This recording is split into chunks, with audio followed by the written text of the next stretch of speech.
I'm here to tell you a story today. Think of it as a non-fiction thriller, if you will. It's about an energy source that genuinely promises to fundamentally change human civilization. This isn't just some huge technical challenge. No, it's a profound, almost cosmic journey. A journey to capture the very power that lights up our entire universe. You need to pay close attention here, because we are about to break down fusion power, the artificial sun explained. Before we get to the tricky part, the how, let's first understand the simpler part, the what. Look, when we talk about nuclear energy today, we are almost always talking about fission. Fission is basically the process of splitting a heavy, unstable atom, like uranium, into two smaller atoms. That splitting releases a truly massive amount of energy, and that's what our current nuclear reactors use. Fusion, though, is the exact opposite. Just think about it. Fusion is about combining two light atomic nuclei, like forms of hydrogen, to form one heavier one, like helium. This is the precise, elegant mechanism that powers our sun and every single star in the cosmos. And here's the kicker. It releases 4 times more energy per unit mass than fission. Why we call it the artificial sun? The sun's core is a raging natural furnace. It's about 15 million degrees Celsius, and immense gravitational pressure forces those hydrogen nuclei to fuse. Well, down here on Earth, we can't replicate that gravity. So, to make these light nuclei fuse, we have to compensate with extreme heat. We're talking temperatures over 150 million degrees Celsius. That is 10 times hotter than the sun's core. And that's why fusion reactors are often called artificial suns.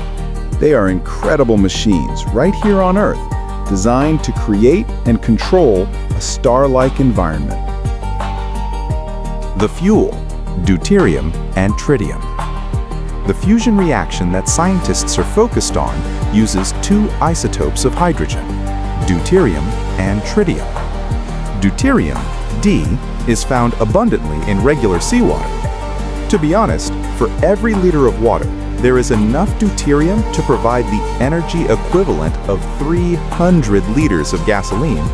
That's mind-blowing. Tritium, T, is the tricky part. It's radioactive and only exists naturally in trace amounts. Fortunately, we can actually breed it inside the reactor from lithium, which is a relatively common element. The reaction itself is elegantly simple. D plus T, arrow He, helium, arrow N, neutron, plus energy. The physics, plasma, the 4th state of matter. At that insane temperature, 150 million degrees Celsius, atoms are totally ripped apart. Electrons are stripped from the nuclei, and this creates an ultra-hot, electrically charged gas called plasma. It's the 4th state of matter, after solid, liquid, and gas, and it is the necessary fuel for fusion. So, here's the problem. No physical material on Earth can contain something 10 times hotter than the sun. How do scientists do it? They must use invisible forces to hold the plasma in place. This is where the engineering brilliance truly comes in. The vessel, how we tame the star. The most promising design for controlling this superheated plasma is called the Tokamak. The Tokamak, the magnetic bottle. The Tokamak was invented back in the Soviet Union in the 1950s. It's a device that uses incredibly powerful magnetic fields to contain the plasma within a donut-shaped or toroidal chamber. 1. Heating. First, the plasma is heated using microwaves and particle beams. 2. Confinement. Then, incredibly powerful superconducting magnets wrap around that donut. These magnets create a magnetic cage, a force field basically. that prevents the charged plasma from ever touching the metallic walls of the vessel. The plasma just spirals around the chamber, contained entirely by magnetic force. The ultimate goal here is something called net energy gain, or Q greater than 1. For a fusion reactor to be commercially viable, it has to reach ignition.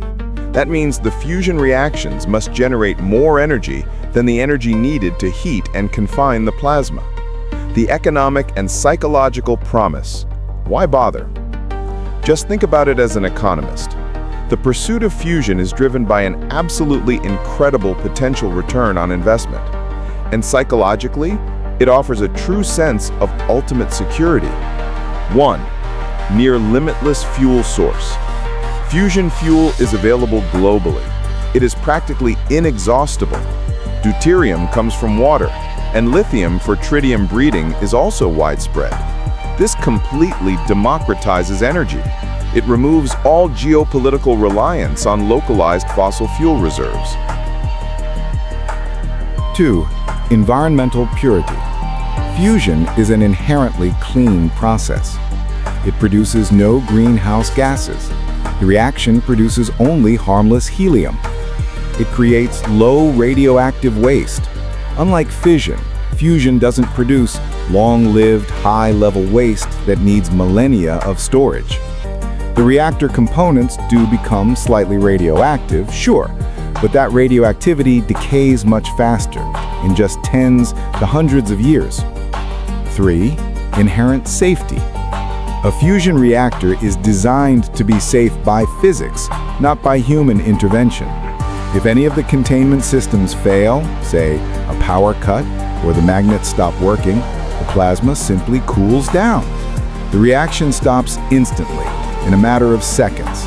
There is absolutely no possibility of a runaway chain reaction or a meltdown.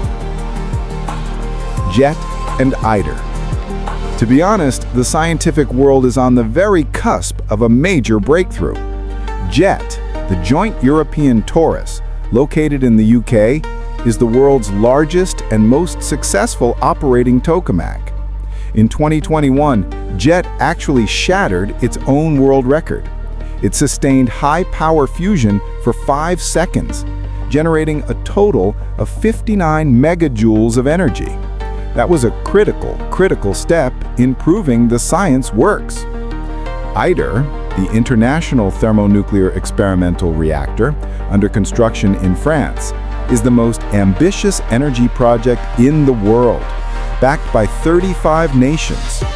It's designed to be the first device to achieve Q greater than 10, proving that industrial-scale fusion power is completely feasible.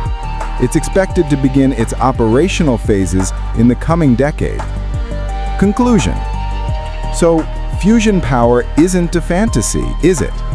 It is a monumental engineering challenge, but we are steadily overcoming it. It represents a potential future of safe, clean, and virtually limitless baseload energy for our entire planet. This is the ultimate goal, folks, to bring the power of the stars down to Earth.